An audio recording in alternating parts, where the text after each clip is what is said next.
यानी कि हड़प्पा सभ्यता में नाली की बहुत ही अच्छा व्यवस्था था।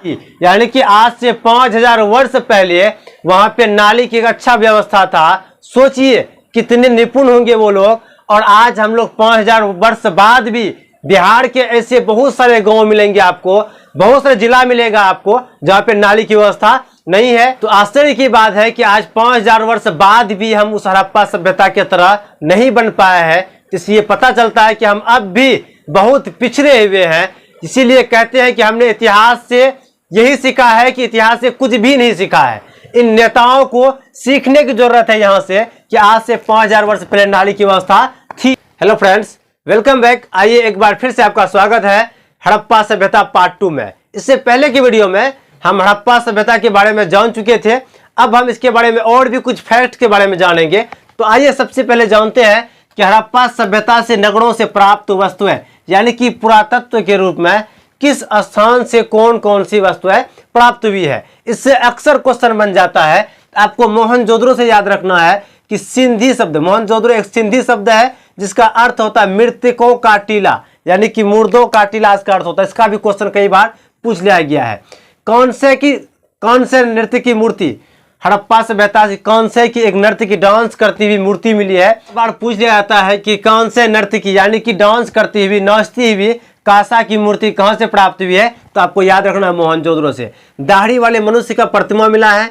अस्ना सभागार मिला है। अन्नागार 25.75 मीटर लंबा और 22.86 मीटर चौड़ा अन्नागार यानी कि अनाज रखने वाला घर मिला है। धान्य कोठर मिला है।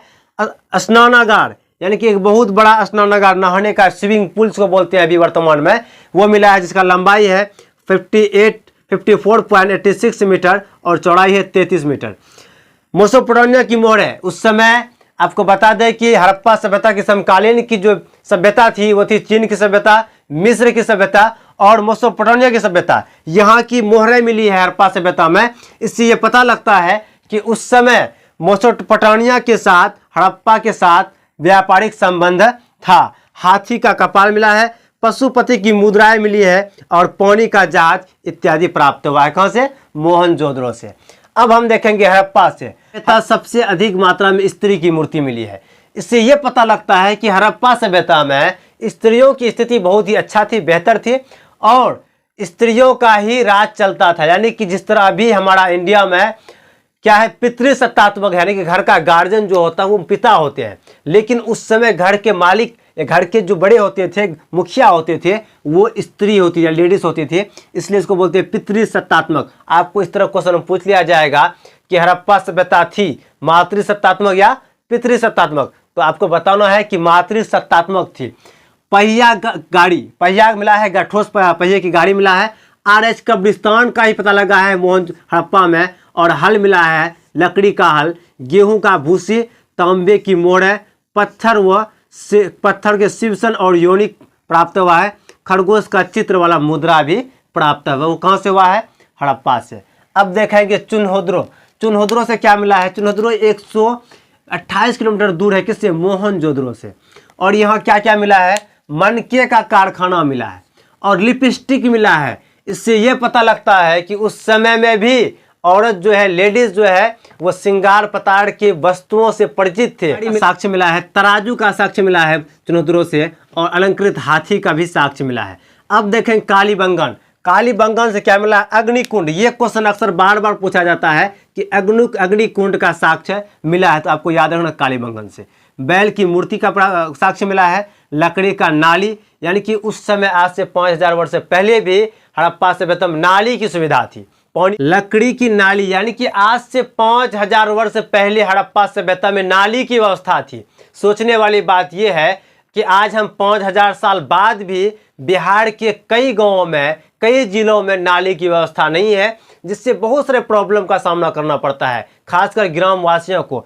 तो अब सोचने वाली बात है कि हम 5000 वर्ष पीछे हैं। अब भी सीखना चाहिए सरकार को और यहाँ की कुछ जनता को, नेतागण को, कि आज से 5000 वर्ष पहले जो सुविधा थी वो सुविधा भी मेरे पास नहीं है और हम कहते हैं कि हम 5G में पहुंच गए हैं। इंडिया विश्वगुरु बनने जा रहा है। बस ये सब एक दिखावा है।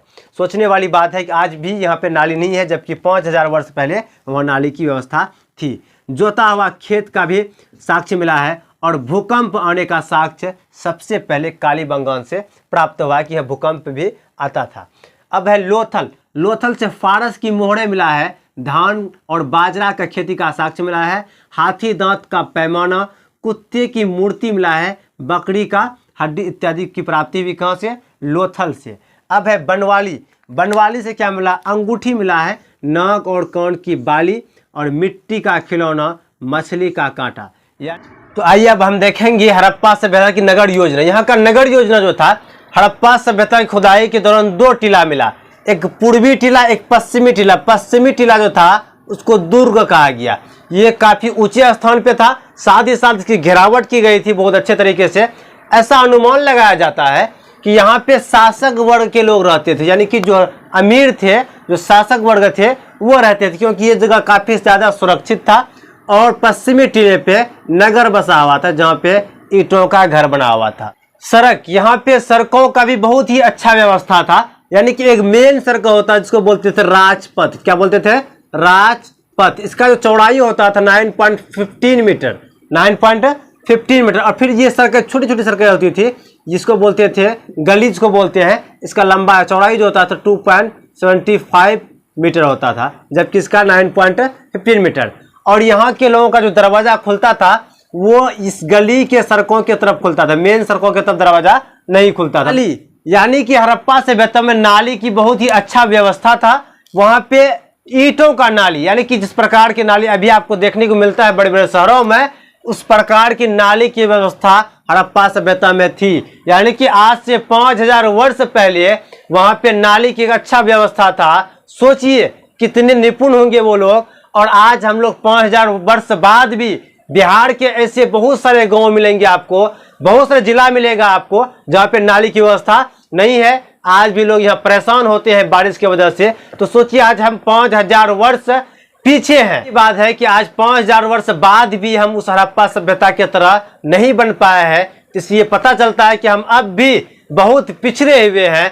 इसीलिए कहते हैं कि हमने इतिहास से यही सीखा है कि इतिहास से कुछ भी नहीं सीखा है। इन नेताओं को सीखने की जरूरत है यहाँ से कि आज से 5000 वर्ष पहले नाली की व्यवस्था थी जो अब यहाँ पे नहीं है। शासन व्यवस्था, वहां पे शासन व्यवस्था क्या थी इसका कुछ खास अनुमान नहीं लगा सकते हैं, क्योंकि कोई भी ऐसा इमारत नहीं मिला जिसको महल या कोई अन्य राज दरबार के नाम से जानते हैं। इस प्रकार का कोई भी साक्ष्य नहीं मिला है। ये बताया जाता है कि व्यापारी जो थे वहां के उस समय, व्यापारी वर्ग के लोग जो थे उसी के हाथों में शासन थी। सामाजिक जीवन, हड़प्पा सभ्यता के लोग मांसाहारी और शाकाहारी दोनों थे। वहां पे सुई का साक्ष्य मिला है। इससे ये पता चलता है कि वो लोग सिले हुए कपड़े पहनते थे, साथ ही साथ आभूषण के बहुत ज्यादा शौकीन थे। वे लोग हाथी दांत या बहुमूल्य पत्थरों का आभूषण बनाते थे और उसे पहनते थे। अब है श्रृंगार, यानी कि हड़प्पा सभ्यता में श्रृंगार का भी सामान मिला है। उस समय तांबे को पीटकर दर्पण के रूप में उपयोग किया जाता था। कंघा का भी साक्ष्य मिला है। तो इससे यह अनुमान लगाया जाता है कि उस समय भी लोग श्रृंगार करते थे। आज हम मुफ्त में बदनाम करते हैं लड़कियों को कि अभी मेकअप का दौर हो गया, लोग मेकअप करती है। ये परंपरा आज नहीं 5000 वर्ष पहले ही शुरू हुआ है। तभी तो आज भी लड़कियां 3 किलो मेकअप पोतती है तब जाके बाहर आती है। तो देखिए श्रृंगार उस समय भी था। अब है कि मनोरंजन, वहां से मोहनजोदड़ो से एक नृत्य की मूर्ति यानी कि डांस करते हुए मूर्ति मिला है। तो इससे पता चलता है वो लोग मनोरंजन के लिए डांस करते थे और गाना गीत संगीत भी गाया करते थे। शिकार के भी शौकीन थे वो लोग, क्योंकि एक कांटा का प्राप्ति हुआ है, कांटा मिला है, जो कांटा का उपयोग मछली को पकड़ने लिए करते थे वो लोग। अब है धार्मिक जीवन, देखिए ना ही मंदिर ना मस्जिद, ये दोनों में से किसी का साक्ष्य हड़प्पा सभ्यता से नहीं मिला है। तो इसलिए ये कहना बड़ा मुश्किल होगा कि वो लोग किस धर्म को मानते थे। फिर भी स्त्री के गर्भ से एक जगह क्या मिला है, पौधा निकलता हुआ मिला है हड़प्पा सभ्यता से। तो उससे पता चलता है कि स्त्री को ही देवी मानता था वो लोग। हड़प्पा सभ्यता से स्त्री के गर्भ से पौधा निकलता हुआ दिखाया गया है, एक मूर्ति मिला है। इससे यह अनुभव लगाया जा सकता है कि वो लोग धरती को मां मानता था और धरती की पृथ्वी की पूजा की जाती थी उस समय।